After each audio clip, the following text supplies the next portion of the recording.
Yeah. All right. Hey, Sam. Hey, good to see you again. See you again. So, you've got the Gravity is in many ways an evolution from Air, but pretty much everything has changed. Yeah.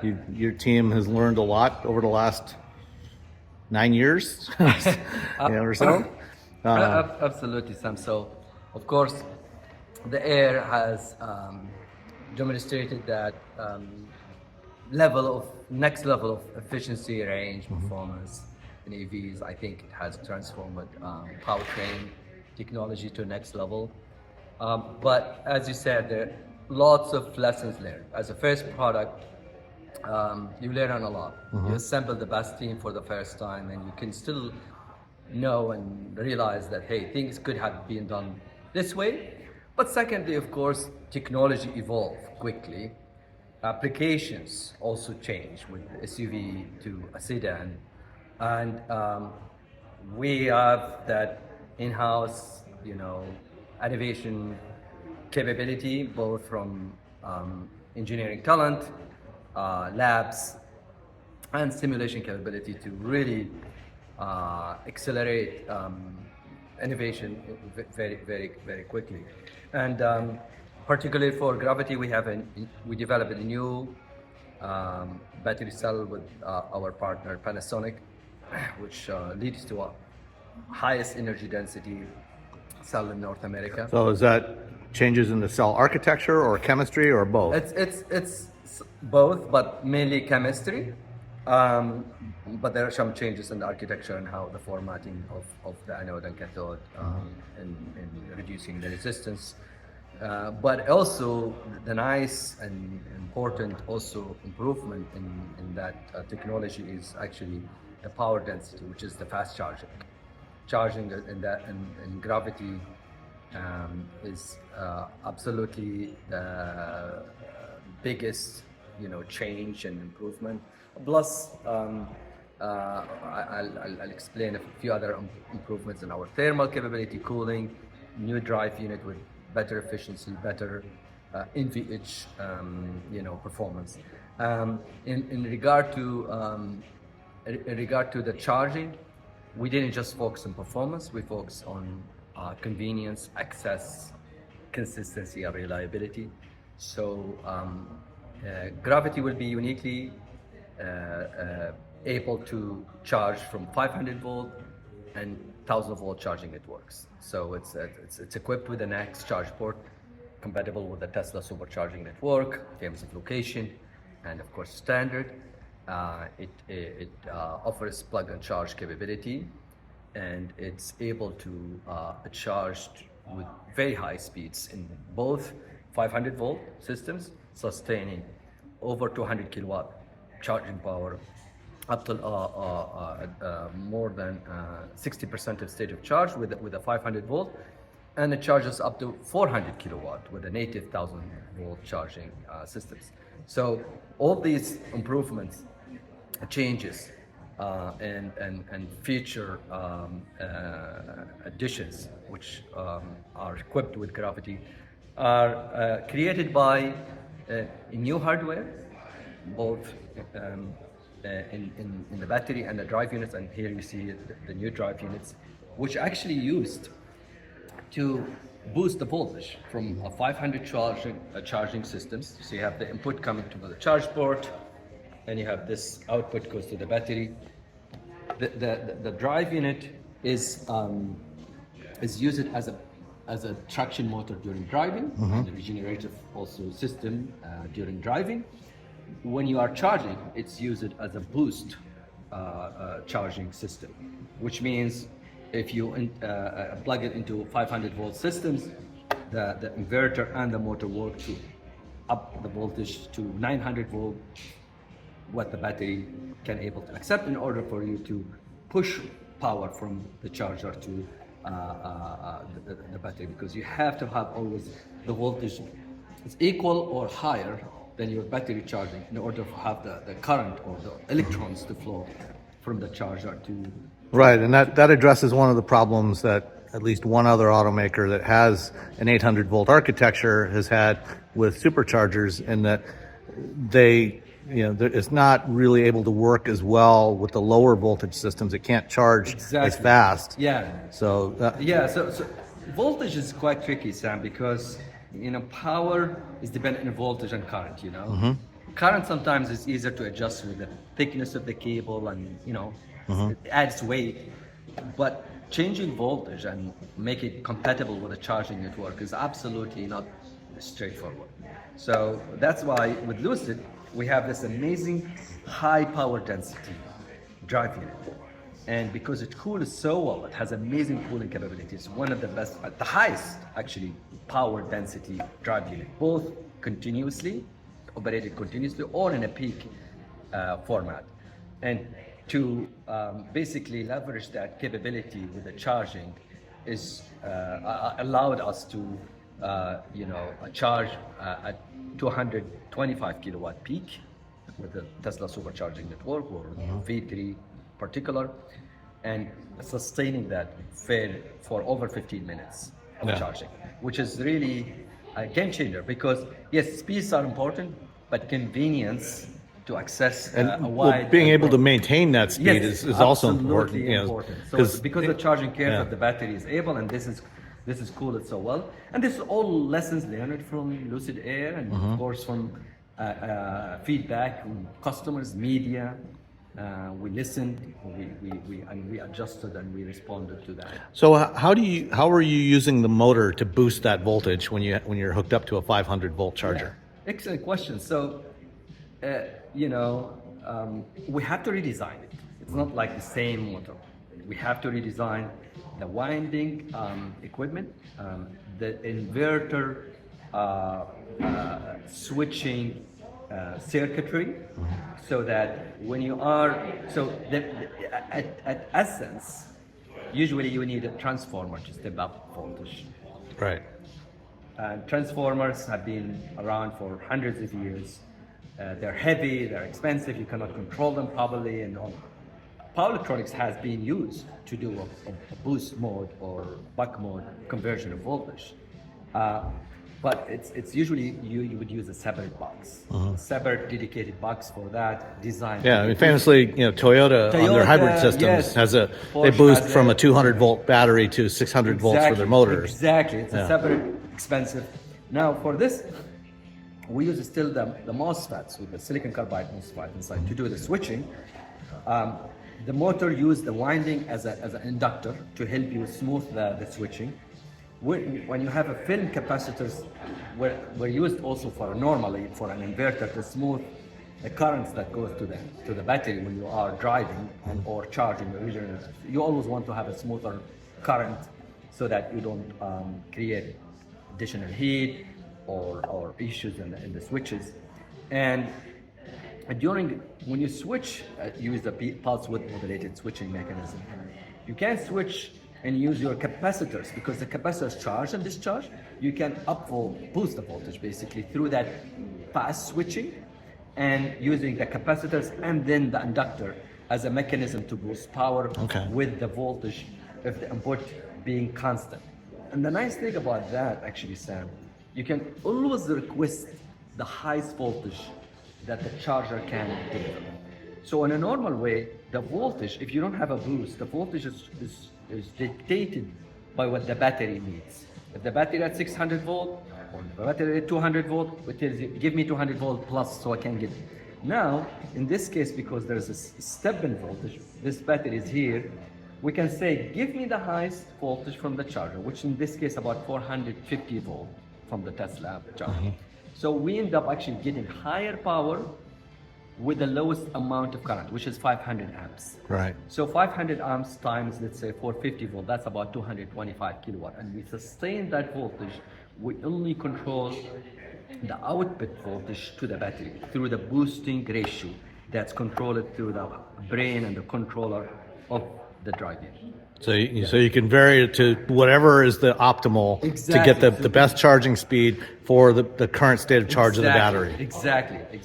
Yeah. Okay. And this innovation, you probably know and heard, and Tesla opened the charging port year and a half plus. I mean, Gravity was 60% in development, so we had to react very fast, and we had as I said, in-house advantage, capability and labs and innovation and team to react. And this is a Lucid type. I mean, we changed the charge port, the first vehicle to have a native NEX charge port, capable of 1,000 volt and 500 volt and 500 amps combined. We also include adapters with Gravity, all included in North American market to charge with other networks. So you have the universal solution of charging, freedom of travel.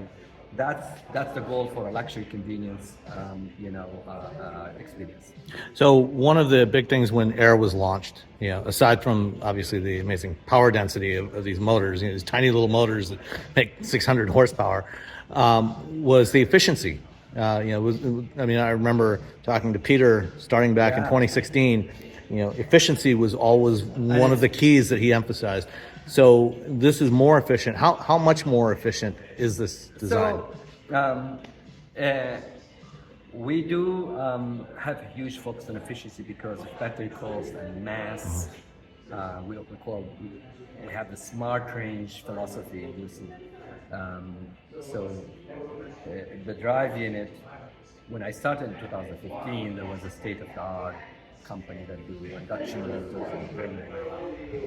If you look at our drive unit, and I'll answer the question how much, because it's very hard to quantify because of the EPA drive cycle, but we can look at the vehicles and compare it.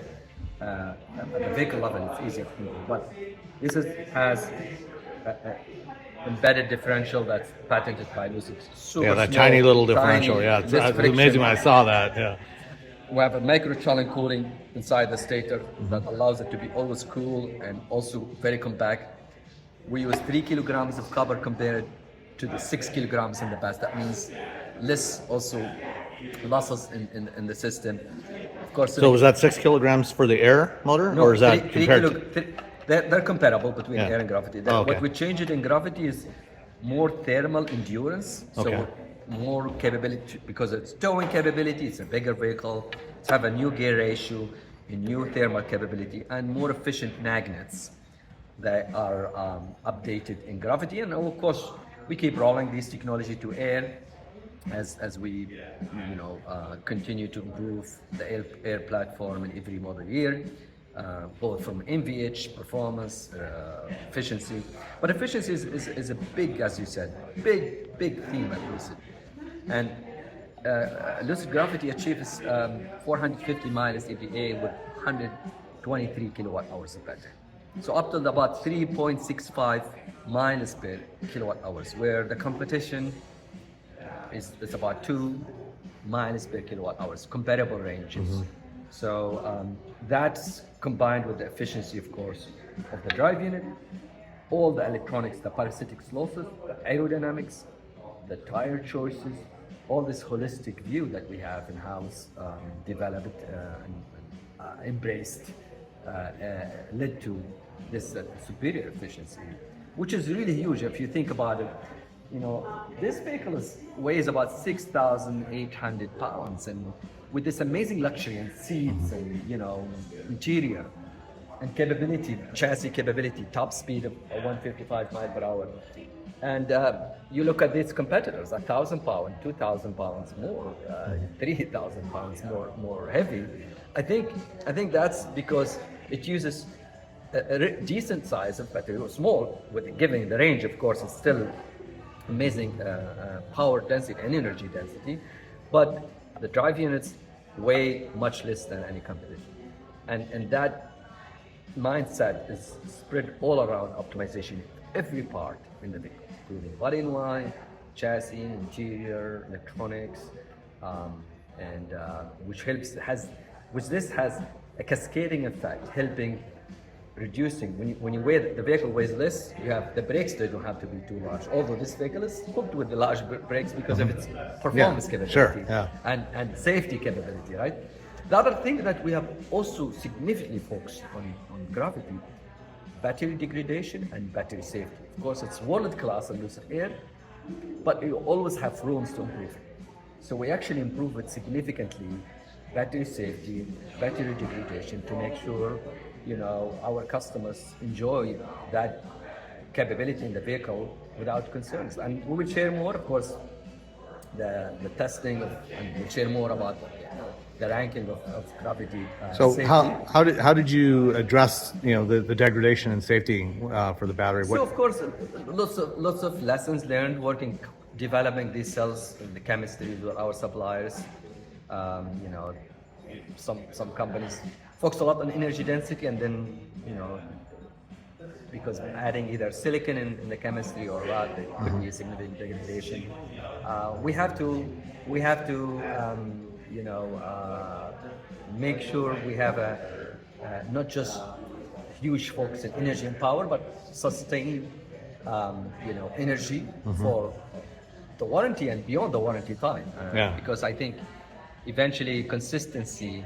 So this vehicle in the first year, for example, you will not see any degradation in energy or range because of battery degradation. We hold that really well, and that's part of our brand creation. We want to not just again about numbers, but also about consistency in the. Is it still an NMC chemistry? It's an NMC variant, but it's, as I said, it's uniquely developed for Lucid with Panasonic. Okay. Yeah. And is there?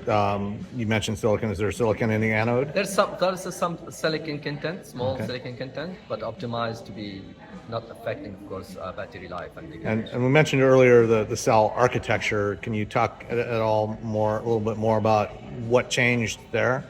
Yeah, so it's an NMC chemistry.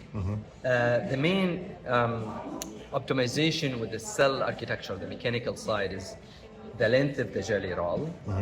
Of course, you have tabs in the both in the anode and the cathode, and the number of tabs. I can't reveal all these numbers now, but I would say between how many tabs basically you collect your current collectors, both in the copper anode and aluminum cathode materials, plus the length of the jelly roll, because the longer the jelly roll, the less resistance you have, but the less energy density you have, because it's the ratio between the copper and the active material that matters. And if you make a longer jelly roll, you end up with a more copper, means less resistance in the back, but also less energy. But this cell strikes amazing C rate of charging with amazing energy density. Compared to any cylindrical cell in the market, we'll share with you the data. There's some outlets benchmark it already. It's really world class. We're still a 2170 cell though, right? Still with 2170 cell. And they are fantastic cells. Yeah, and then presumably some improvements in the design of the thermal management system to manage cooling. Good point. I mean, we compared to air, we redesigned the radiator layout completely, the sizing of the AC compressor and the chillers, the cooling topology, like how we split between drive units, charging systems, and the battery is also optimized. The size of the chillers, the cooling plate of the battery modules optimized and changed. Quite many changed, and really say that again, we didn't just focus on, let's say, in having one optimal band of performance. We expanded that band of performance. Let's say for charging, the vehicle is able to accept amazing charging rates in quite cold conditions and very hot conditions without affecting, your charging rates by any meaningful manner. Of course, if you go to an extreme level, there will always be some. But we change it from that. If you can open that window up. Open up the window. So at 10C, let's say 30 Fahrenheit, 40 Fahrenheit, when you charge, the vehicle still can get you to 100 kilowatt. So you don't need to precondition. You don't need to worry about which charger gives you what power and so on. It's the same with if you travel at 110 Fahrenheit, you plug it in, you can have still a very cool cabin. Cabin comfort is huge, but at the same time, the vehicle can still be charged really fast. All right. And that's again, user experience, feedback. We have, of course, marketing, KSA, important market for us. So we had to make sure this vehicle is designed well for extremes in cold and heat. Anything else that we haven't touched on that you want to highlight? I mean, we we've can covered a talk- lot. We but- can talk a lot. I don't want Yeah. to make it too long, but Okay. I think we're super thrilled to have our customers experience. And Sam, hopefully you'll have your drive soon and have more Yeah. appreciation and understanding of this. All right. Thank you very much.